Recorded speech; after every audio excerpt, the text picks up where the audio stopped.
Oke, judul kita pada hari Sabat ini adalah Worship God. Dan kita mau cari tahu siapa God ini yang perlu di-worship. Doktrin Trinitas mengajarkan bahwa God ini terdiri dari Bapa, Anak, dan Roh Kudus. Jadi kalau kita worship God dan kita percaya Triune God atau Trinity God itu, artinya ada 3 oknum yang kita sembah sebagai satu God. Kita tahu di akhir zaman, di Wahyu 13, isunya tentang penyembahan, tentang worship. Worship the beast dengan dia punya image, atau worship God. Jadi penting sekali untuk kita nggak salah worship. Jadi waktu dikatakan worship God, yang kita harus sembah ini siapa? Jangan kita sembah other gods, karena untuk sembah other gods itu sama dengan binasa, betul? Oke. Jadi di Wahyu 14 ayat 7 dikatakan fear God. Ini kata God-nya yang kita harus fear. Give glory to God, to Him. Lalu dikatakan worship Him. Worship Him itu worship God. Worship God itu worship 3 distinct persons atau enggak? Well, di Galati 3 ayat 20 dikatakan God is one. God jumlahnya 1. Jadi kalau worship God artinya yang kita worship adalah satu oknum karena God is one.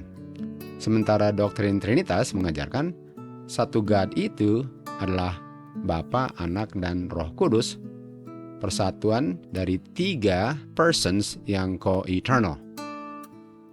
Jadi kalau kita percaya doktrin Trinitas, kita worship God itu sama dengan worship Father, Son, dengan Holy Spirit. Sementara kalau kita worship God yang bukan Trinitas, kita cuma worship satu oknum. Dan kita akan lihat siapa oknumnya itu.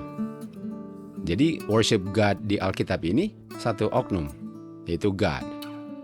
Dan sebelum kita ke ayatnya, kita tahu bahwa satu God ini bukan Jesus Christ. Jesus Christ bukan satu God ini. Jadi kalau worship God itu adalah bukan worship Jesus Christ, boleh dikatakan bahwa untuk worship Jesus Christ adalah untuk worship selain satu God ini. Jadi mari kita lihat ayat-ayat di Alkitab mengenai worship. Kita mulai di Yohanes 9 ayat 38. Kita tahu ada orang yang matanya buta, lalu matanya disembuhkan sehingga sekarang dia bisa melihat. Lalu dia bertemu dengan Tuhan Yesus. Lalu Tuhan Yesus tanyakan kepada dia kan, kamu percaya Son of God? Dia bilang, siapa dia? Agar aku bisa percaya. Lalu Tuhan Yesus bilang, yang sedang berbicara dengan kamu dan yang kamu sedang lihat adalah dia, adalah the Son of God. Dengan kata lain, sayalah Son of God itu. Lalu ini yang dia jawab di ayat 38. Dia bilang, Lord, saya percaya engkau Son of God itu. Lalu orang ini worship Him, worship Jesus Christ. Dan kita tahu Tuhan Yesus tidak melarang dia, bilang jangan worship saya kan bukan God itu, kamu worship God. Tidak. Tuhan Yesus disembah orang itu dan Tuhan Yesus tidak menolaknya. Sementara kita tahu, satu God ini bukan the Son of God. Satu God ini bukan Jesus Christ. Jadi kalau worship God itu adalah worship satu oknum yang bukan Jesus Christ, apa artinya dan untuk worship selain God itu? Dalam hal ini, Jesus Christ. Kita lanjut di Matius 28 ayat 9. Dan sementara mereka bilang kepada murid-muridnya, Tuhan Yesus bertemu dengan mereka dan berkata, All hail atau greetings, salam. Lalu mereka datang, lalu mereka worship Him. Mereka worship Jesus Christ. Sebagaimana orang yang di Yohanes 9 tadinya buta matanya, worship Jesus Christ. Sekarang mereka juga worship Him, Jesus Christ. Dan Tuhan Yesus tidak bilang, salah, jangan worship saya. Kamu harus worship God, saya bukan God itu. Dia nggak tolak. Jadi bagaimana ini? Seakan-akan Alkitab bertentangan dengan dirinya sendiri kan? Karena kita tahu bahwa God itu yang perlu di worship, yang one God itu bukan Jesus Christ. Karena Jesus Christ personality-nya adalah the Son of God, bukan God. Kita ke Matius 15 ayat 25. Lalu datanglah, dan yang datang inilah wanita Kanaan yang ada hubungan dengan, walaupun kami anjing tapi kami mau makan remah-remahnya, itu ingat ceritanya. Dan dia worship him. Dia bilang, Lord, tolonglah aku. Wanita ini worship Jesus Christ. Jadi Alkitab mengajarkan bahwa Jesus Christ di worship, sementara Jesus Christ bukan one God itu. Sementara perintah malaikat pertama ialah worship one God. Matius 14 ayat 33, lalu murid-muridnya yang berada di dalam perahu itu datang dan worship him. Worship Tuhan Yesus. Dan mereka bilang apa? Of a truth, sesungguhnya engkau adalah the Son of God. Mereka nggak bilang sesungguhnya engkaulah God dan itu sebabnya kita sembah engkau. Mereka tahu Tuhan Yesus bukan God itu. Mereka tahu yang perlu disembah hanyalah God, tapi mereka sembah the Son of God. Jadi bagaimana? Murid-murid sembah Son of God. Sementara mereka tahu yang perlu disembah atau di worship adalah God dan Tuhan Yesus bukan God itu. Di Matius 8 ayat 2 dikatakan, datanglah seorang kusta dan worship him. Worship Jesus Christ. Jadi apakah Tuhan Yesus salah satu daripada 3 gods itu?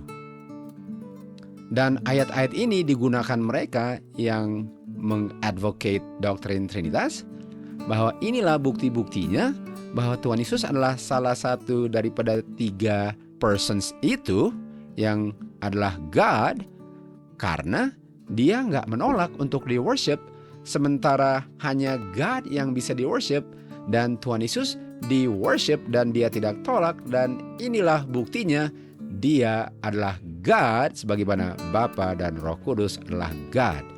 Sehingga mereka bilang inilah bukti-buktinya bahwa doktrin Trinitas mengajarkan bahwa ada satu God dan salah satunya Jesus Christ karena dia disembah. Jadi mari kita lihat apakah memang ini yang diajarkan oleh firman Tuhan, bahwa Tuhan Yesus adalah salah satu daripada co-eternal God itu kan. Oke, kita kembali ke Wahyu 14 ayat 7. Dikatakan fear God, worship God, atau worship him. Dan kata him ini adalah personal pronoun. Personal artinya tunggal. Pronoun kata ganti orang. Personal pronoun. Artinya ini satu. Ini bicara tentang him, ini bicara tentang personality. Artinya hanya worship satu oknum. Nah di Trinitas ada 3 oknum.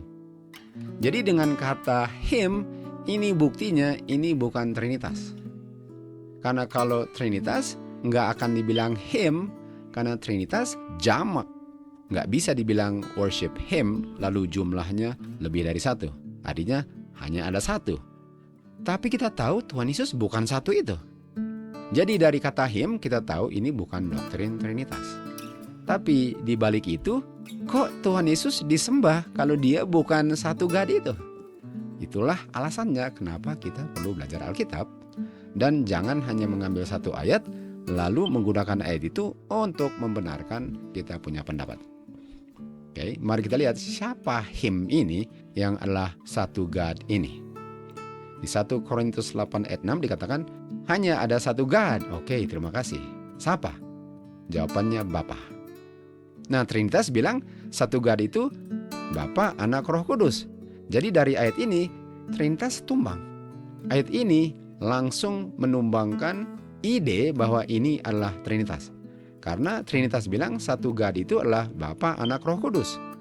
Sementara Rasul Paulus yang di-inspire oleh rohnya Kristus mengatakan bahwa satu God itu adalah Bapa. Artinya ini bukan Tuhan Yesus. Atau ini pun bukan Roh Kudus. Artinya kita nggak bisa sembah Roh Kudus. Karena Roh Kudus itu bukan satu God itu. Tapi pertanyaannya, kenapa dan Tuhan Yesus disembah kalau dia bukan satu God yang Allah Bapa itu. Lalu di ayat 4 kita mundur, dia bilang, there is none other God but one. Nggak ada God selain satu itu. Ini sangat jelas untuk bilang bahwa ini bukan Trinitas. Karena kalau Trinitas, di Ulangan 8 ayat 19 dikatakan, jangan kamu lupa kamu punya God. Dan kamu menyembah other gods, dan kamu worship mereka. Jamak. Mereka. Artinya Alkitab mengajarkan bahwa Trinitas itu bertentangan dengan Alkitab. Karena dikatakan kalau kamu worship mereka, yaitu gods yang terdiri lebih dari satu, kamu pasti akan dibinasakan. Ye shall surely perish. Artinya lebih kita belajar Alkitab, lebih kita tahu Alkitab tidak mengajarkan doktrin Trinitas. Tetapi pertanyaannya, kenapa Tuhan Yesus termasuk yang disembah kalau dia tidak termasuk satu God itu? Di Matius 4 ayat 10, waktu Tuhan Yesus digoda di padang belantara, dia bilang, enyahlah engkau setan, karena tertulis. Dia bilang apa? Engkau, nah waktu dia bilang engkau, dia sedang kutip buku Ulangan, dan ini berlaku untuk dirinya. Berlaku untuk setan, berlaku untuk siapa saja selain God Bapanya. Jadi Tuhan Yesus bilang, hanya saya punya Bapa yang bisa disembah. Itu Tuhan Yesus bilang. Tetapi Tuhan Yesus disembah. Dan dia bukan Him only. Dia bukan God yang patut disembah. Jadi lebih masuk ke dalam becek kita, seakan-akan Trinitas dibuktikan salah. Tapi kenapa dua yang disembah kalau dikatakan bahwa hanya satu yang disembah? Markus 12:32, kita tahu ada seorang lawyer atau scribe yang berkata kepada Tuhan Yesus. Nah, di ayat ini adalah ayat setelah dia tanyakan kepada Tuhan Yesus, which is the greatest commandment of all. Kan? Lalu Tuhan Yesus bilang, hear ye, O Israel, the Lord our God is one. Dia mengutip Ulangan 6 ayat 4. Dan satu God ini adalah bukan Tuhan Yesus, yaitu Bapanya. Lalu ini scribe ini dari Israel, dia bilang, well master, baik master, yang kamu bilang itu benar bahwa hanya ada satu God. Dan tidak ada God selain dia. Dia nggak bilang tidak ada God selain kamu. Kamu bukan God itu. Dan tidak ada God selain dia. Singular personal pronoun. Sama dengan di worship him di Wahyu 14 ayat 7. Jadi Tuhan Yesus di padang belantara dia bilang, kamu hanya worship Bapa saya. Lalu scribe bilang, hanya ada satu God. Dan kalau worship satu God ini ialah worship dia, bukan kamu. Jadi semua menunjukkan bahwa Tuhan Yesus bukan satu God itu yang patut disembah. Sementara Tuhan Yesus kita baca tadi disembah. Nah sekarang kita lihat, mari kita tanya Gabriel, malaikat yang menggantikan posisi setan atau Lucifer di surga. Dan Yohanes setelah dia melihat dia punya vision, dia jatuh tersungkur di kakinya dan dia worship Gabriel. Saking dia terkagum dengan visionnya. Dan Gabriel bilang kepada saya, dia bilang. Lalu Yohanes bilang, dan Gabriel berkata kepada saya, make sure kamu jangan lakukan itu ya. Jangan sembah saya. Saya kamu punya fellow servant yang memiliki roh nubuat, the testimony of Jesus. Lalu Gabriel bilang kepada John, worship God. Jangan worship saya. Gabriel nggak bilang worship God yang Allah Jesus Christ. Jadi Gabriel tahu, Tuhan Yesus tahu, setan pun tahu. Karena dia menggoda Tuhan Yesus. Karena dia tahu apa yang benar, lalu dia memutarbalikkan kan. Di Yohanes 4:21, kita tahu ini cerita tentang wanita Samaria. Tuhan Yesus bilang kepada dia, wanita percaya saya, jamnya akan datang. Bukan di gunung ini atau di Yerusalem worshipnya. Tuhan Yesus bilang, worship the Father. Personalitinya the Father. Sementara Tuhan Yesus personalitinya the Son of the Father. Tuhan Yesus bilang, worship the Father. Dia bilang kepada setan, worship the Father. Gabriel bilang, worship the Father. Sementara Tuhan Yesus di worship, walaupun Tuhan Yesus bukan the Father. Di Yohanes 14 ayat 8, Philip bilang kepada dia, tunjukkan kepada kami Bapa atau God, yang satu-satunya yang perlu disembah kan? Lalu ayat 9 terus bilang, dengan melihat saya, kamu sudah melihat Bapa. Mari kita lihat di Yohanes 5 ayat 23. Semua orang perlu menghormati anak sebagaimana mereka menghormati Bapa. Artinya, lihat saya, lihat Bapa. Hormati saya, hormati Bapa. Lalu di Youth Instructor, July 7, 1898, paragraf kedua mengatakan, hanya Bapa dan anak yang ditinggikan. Paling kurang Tuhan Yesus ditinggikan juga. Paling kurang Tuhan Yesus di-honor juga. Paling kurang walaupun nggak lihat Bapa, lihat anak. Tapi ini belum menjawab worship. Tuhan Yesus bilang apa? Kamu percaya nggak bahwa aku berada dalam Bapa? Lalu dia bilang apa? Bapa berdiam dalam saya. Makanya lihat saya, lihat Bapa. Hormati saya, hormati Bapa. Tinggikan saya, tinggikan Bapa. Jadi Bapa berdiam dalam saya. Lalu dikatakan, perkataan-perkataan yang aku ucapkan kepadamu itu bukan perkataanku, itu perkataan Bapa yang berdiam dalam saya. Lalu di Yohanes 6 ayat 63 dikatakan, perkataan-perkataan yang aku ucapkan kepadamu adalah roh dan kehidupan. Sama kan? John 14:10 kata-katanya sama dengan John 6:63. The words that I speak unto you, the words that I speak unto you, sama kan? Artinya saya punya firman yang adalah saya punya roh, yang adalah saya punya kehidupan, itu Bapa punya. Sehingga lihat saya, lihat Bapa. Honor saya, honor Bapa. Exalt saya, exalt Bapa. Yohanes 5:26. Sebagaimana Bapa memiliki kehidupan di dalam dirinya sendiri, Bapa telah memberikan kepada anaknya agar anaknya pun memiliki kehidupan di dalam dirinya sendiri. Bedanya anak bukan Bapa. Lalu Tuhan Yesus katakan, saya dan Bapa saya satu. Nah kalau satu, kita tahu satu rohnya, satu life-nya, satu spirit-nya, satu purpose-nya. Walaupun oknumnya berbeda, kita mengerti. John 1:18. Tidak ada seorang pun yang pernah melihat Bapa kapan saja. The only begotten Son, anak satu-satunya yang dibegotten atau yang lahir dari Bapa, anak yang mengungkapkan Bapa. Artinya kalau kamu nggak kenal anak, bagaimana kamu bisa bilang kamu worship God? Sampai sekarang nggak ada yang pernah lihat God di dunia ini. Artinya nggak bisa worship God kalau nggak kenal anaknya. Apakah artinya untuk sembah anak, saya acknowledge saya sembah God? Yohanes 14 ayat 6. Tuhan Yesus berkata kepada dia, akulah jalan. Artinya, lihat saya, lihat Bapa. Hormati saya, hormati Bapa. Tinggikan saya, tinggikan Bapa. Apakah worship saya worship Bapa karena sayalah jalannya.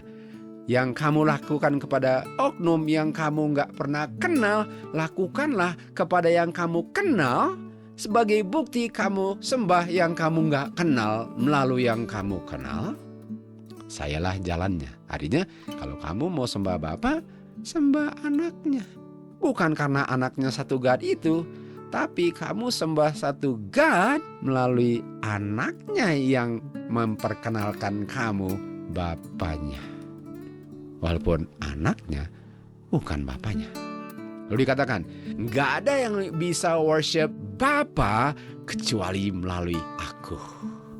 Sekarang pertanyaan saya, bisa nggak Bapa di worship kalau nggak ada anak kalau begitu? Nggak bisa. Artinya kamu acknowledge adanya Bapa dan sembah Bapa yang kamu nggak pernah lihat dengan sembah anak yang wakil sempurnanya Bapa. 1 Korintus 8 ayat 6. Hanya ada satu God yaitu Bapa dan satu Lord Jesus Christ. Melalui Dialah segala-galanya. Nah, apa artinya segala-galanya? Nggak ada yang terkecualikan. Nah, kalau segala-galanya dan segala-galanya termasuk segala-galanya, di mana di segala-galanya tidak ada yang tidak termasuk di situ, apakah worship salah satunya? Kalau segala-galanya, apakah ada yang tidak termasuk di situ? Enggak. Artinya worship melalui anaknya. Karena segala-galanya melalui anaknya.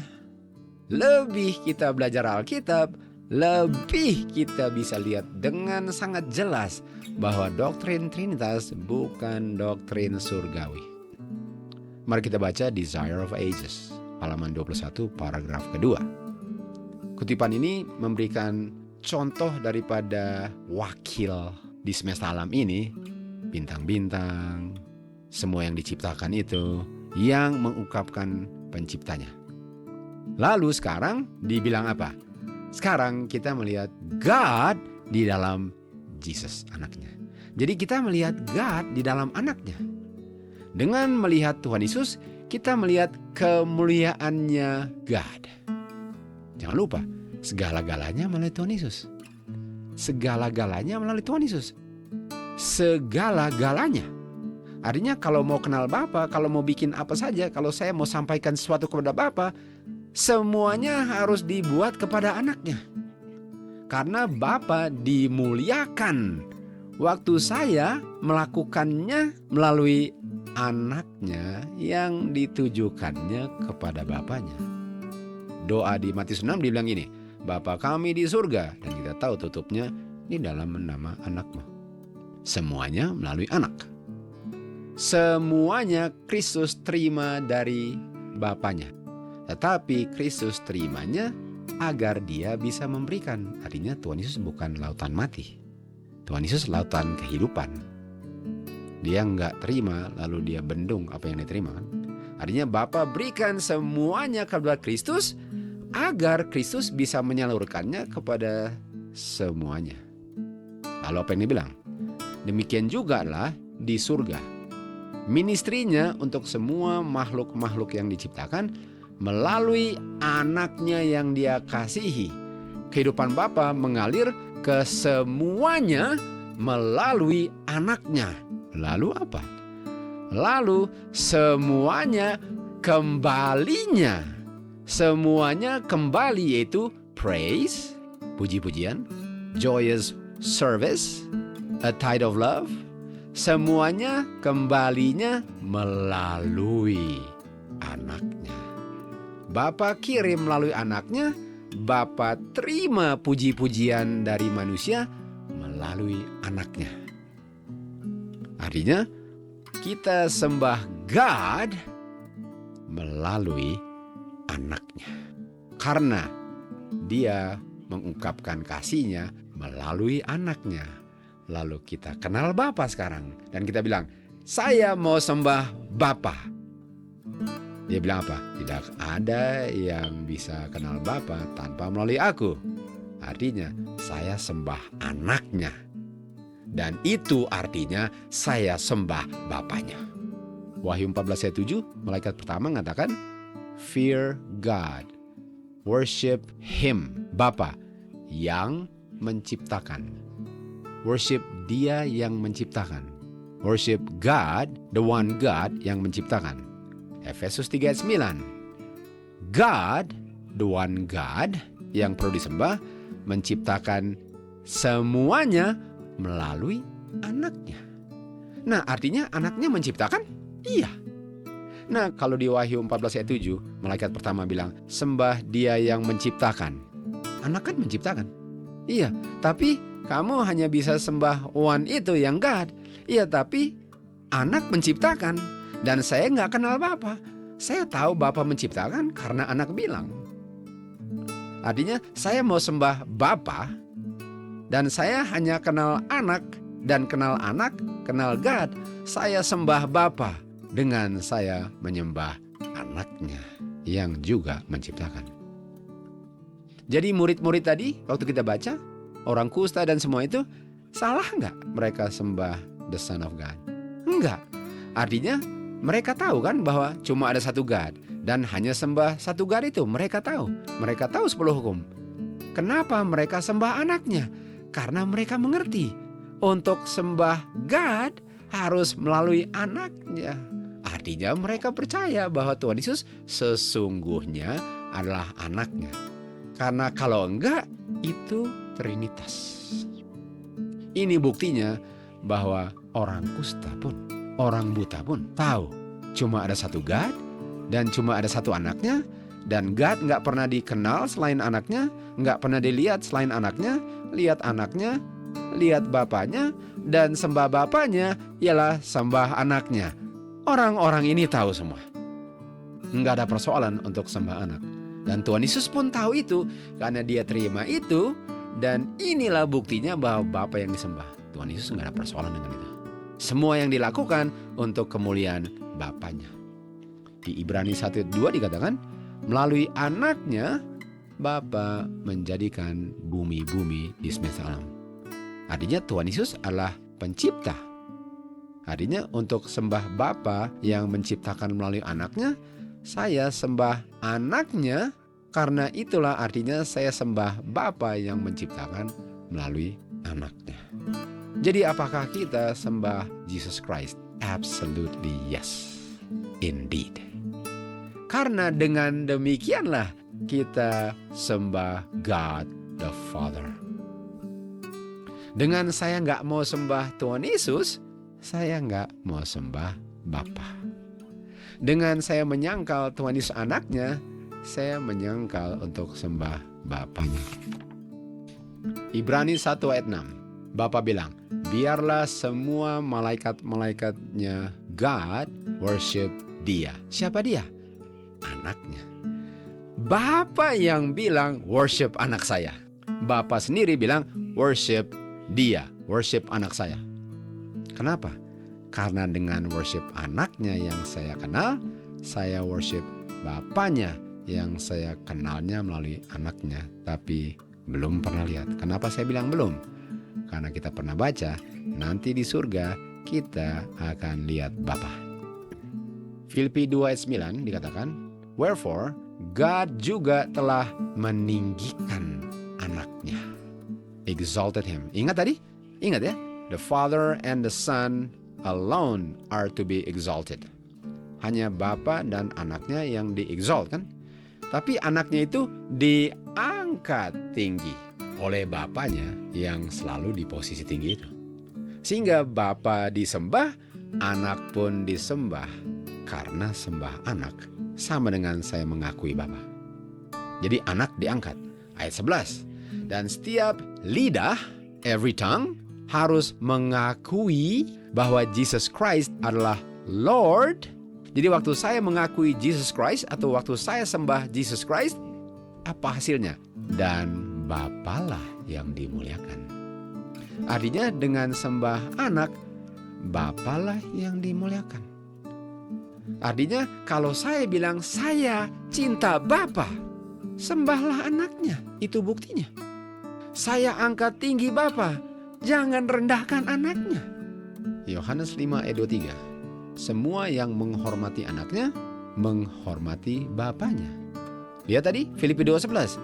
Semua yang menghormati anaknya, Bapa dimuliakan. Semua yang meninggikan anaknya, Bapa dimuliakan. Semua yang worship anaknya, Bapa yang dimuliakan. Nah, mari kita lihat ya. Di Yohanes 5:23, kata honor, menghormati ya. Kata honor ini, kalau kita lihat di Webster Dictionary, reverence, veneration, lalu apa? Worship. Artinya kata lain honor apa? Worship. Dengan kita worship the Son, kita worship the Father. Dengan kita confess Jesus Christ is Lord, kita confess Bapa adalah the only true God. Dengan kita exalt anak, kita bilang kita exalt Bapa. Dengan kita honor atau worship anak, hanya begitulah kita worship dan honor Bapa. Matius 11 ayat 27. Berapa hal? Segala hal. All things. All things. Nggak ada yang tidak termasuk di dalam all things. Semuanya dikerahkan kepada siapa? Kepada aku.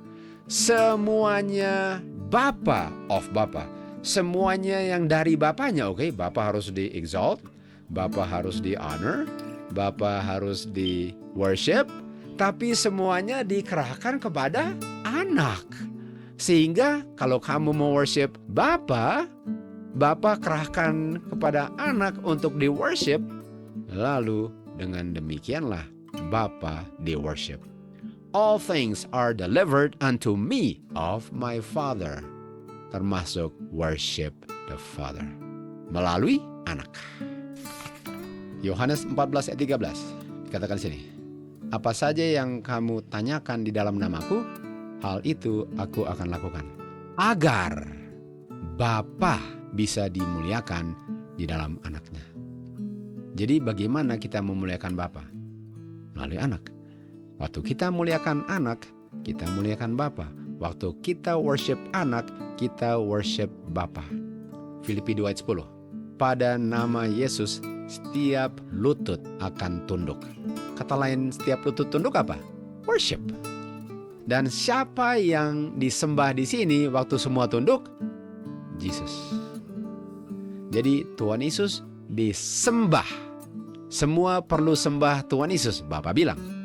Ayat 11. Dan mengakui bahwa Tuhan Yesus adalah Lord waktu kamu sembah Dia. Lalu ayat bilang, siapa yang dimuliakan? Bapa. Nah, Filipi 2 ayat 6 dikatakan, bukan satu perampokan untuk anak setara dengan bapanya. Itu bukan satu perampokan. Nah, perampokan itu artinya sebenarnya kamu enggak loh, tapi kok kamu setara dengan saya? Itu perampokan. Itu artinya perampokan. Artinya sangat normal untuk anak setara dengan bapa. Itu bukan perampokan. Jadi anak equal dengan bapa, oke? Kalau equal artinya apa yang dilakukan kepada bapa dilakukan kepada anak. Wahyu 5:12 berseru dengan suara yang nyaring, dibilang apa? Layaklah domba yang disembelih untuk menerima power, untuk menerima riches, menerima wisdom, strength, honor, glory, blessing. Apa artinya layak? Bukan perampokan. Sehingga dia bisa terima power, riches, wisdom, strength, honor, glory, and blessing. Dan dia layak untuk terima itu. Karena bapaknya sudah angkat anaknya yang dia sangat kasihi untuk menjadi setara dengan dia. Ini namanya kasih Bapa yang sangat benar-benar mengasihi anaknya. Nantilah untuk selama-lamanya kita pelajari di surga bersama-sama, oke? Wahyu 5 ayat 13. Semua makhluk di surga, di bumi, di bawah bumi, di laut mendengar saya berkata, berkat, kehormatan, kemuliaan, kuasa kepada Dia yang duduk di tahta. Yang duduk di tahta siapa? Bapa, betul. Tunggu. Bapa terima blessing, honor, glory, power. Okay. Tuhan Yesus terima power, riches, wisdom, strength, honor, glory, blessing. Sama. Jadi blessing, honor, glory, power bagi Bapa yang duduk di tahta dan dombanya selama-lamanya. Bagaimana? Apakah dua-duanya disembah? Artinya ada dua gods? Salah. Cuma ada satu. Tapi kamu sembah Dia melalui satu-satunya anaknya yang lahir dari Dia. Itu caranya Bapa menerima kemuliaan. Nah, mari kita baca di Kerinduan Segala Zaman 769 paragraf kedua. Surga dan bumi akan bersatu dalam pujian-pujian dari satu sahabat ke sahabat yang lain. Yesaya 66:23. Dan bangsa-bangsa yang diselamatkan akan tunduk dengan sukacita worship. Worship siapa? God and the Lamb. Apakah Bapa dan anak equal? Karena Bapa angkat anaknya yang dia bukan main kasihnya. Dan karena kita tahu Bapa sangat mencintai anaknya, dan Dia berikan anaknya yang Dia sangat cintai untuk kita, itu buktinya saudara-saudara, Bapa sangat mencintai saudara dan saya. Itu buktinya. Dan kalau kalian mau menunjukkan kasih yang sangat dalam kepada Bapa dengan mengungkapkan kasihnya dengan memberikan satu-satu anak yang lahir dari tubuhnya, sembahlah anaknya. Itu caranya Bapa menerima kasih-Mu dan kemuliaannya. Worship God and the Lamb. Review and Herald, Julai 29. Walaupun Tuhan Yesus sudah naik ke surga, ke kemuliaan Bapanya, Juru Selamat kita tidak melupakan kita yang ditinggalkan di bumi ini. Bukankah senang sekali untuk mengetahui bahwa Juru Selamat kita enggak lupakan kita? I am with you always, kan? Dan apa jawaban yang Bapa berikan kepada anaknya? Ingat waktu Tuhan Yesus masuk pintu gerbang surga, dan semua malaikat mau sembah dia, Tuhan Yesus bilang, jangan sembah dulu. Ada satu permintaan yang saya mau make sure Bapa saya berikan kepada saya. Dia bilang apa? Bapa, apakah semua murid-murid yang di dunia ini yang saya baru tinggalkan, apakah mereka bisa dijamin dengan catatan mereka setia untuk mereka nanti di sini juga, Bapa? Lalu Bapa punya jawaban begini, biarlah semua malaikat sembah dia sekarang. Dengan kata lain, yes. Malaikat di surga sembah anakku yang disembelih from the foundation of the world. Bapa bilang kepada malaikat-malaikat, sembahlah anakku, dia layak untuk disembah. Dan semua malaikat dengan adoration di hadapan dia, mereka sembah the Son of God dan menyanyikan lagu puji-pujian, dan surga dipenuhi dengan lagu-lagu pujian sementara mereka sembah siapa? Mereka honor, praise, majesty ditujukan kepada Bapa. Tadi katanya yang disembah anak, karena waktu anak disembah mereka sembah Bapa. Jadi Bapa bilang, kalau kamu mau sembah saya, sembahlah anak saya. He is worthy of worship. Domba yang telah meletakkan kehidupannya demi manusia yang Bapa kasihi, sembahlah dia.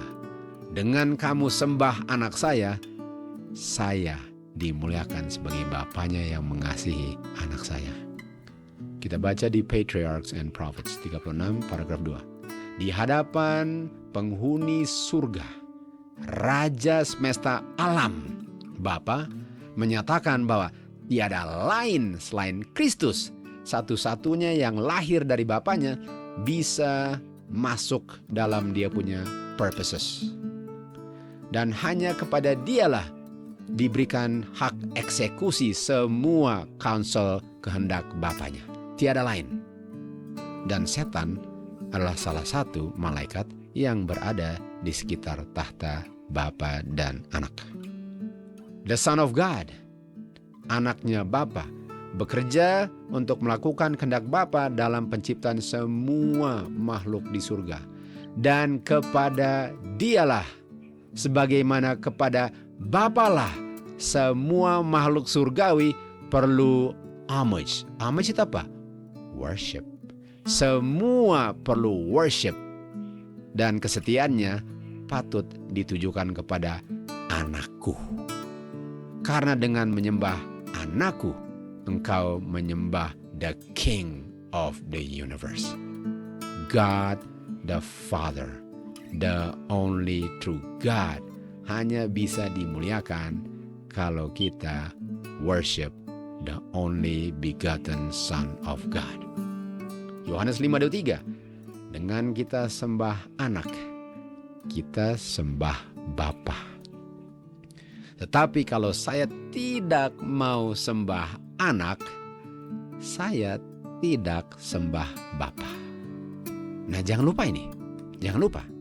Untuk sembah anak, baru sembah Bapa.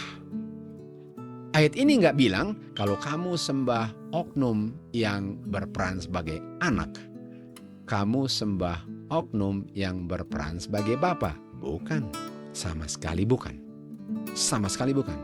Artinya anak ini penting sekali untuk dibilang sini, karena kalau kamu menyangkal dia sebagai anak, kamu worship other gods. Kalau kamu menyangkal dia sebagai anak, Artinya kamu bilang dia adalah God the Son. Dan kalau kamu worship God the Son, kamu nggak worship the Father karena the Father bukan the Father. Artinya, untuk worship 3 distinct persons di surga, saya tidak worship God. Isu di akhir zaman ialah worship God atau worship them. Dan kalau them salah satunya God the Son, kamu nggak worship God. Tapi kalau kamu worship the Son of God, kamu worship the only true God. 1 Yohanes 5 ayat 11. Inilah saksinya bahwa Bapa telah memberikan kepada manusia kehidupan kekal. Pertanyaannya, di mana saya bisa temukannya kalau saya nggak pernah lihat, kenal, atau ketemu God? Saya mau kehidupan kekalnya, saya nggak mau hilang selama-lamanya, tapi di mana saya bisa terimanya? Jawabannya, kehidupan kekal ini berada di dalam God the Son. Salah. Kehidupan kekal ini berada di dalam anaknya. Artinya, kalau kamu terima dia sebagai anaknya, itulah kehidupan kekal kamu.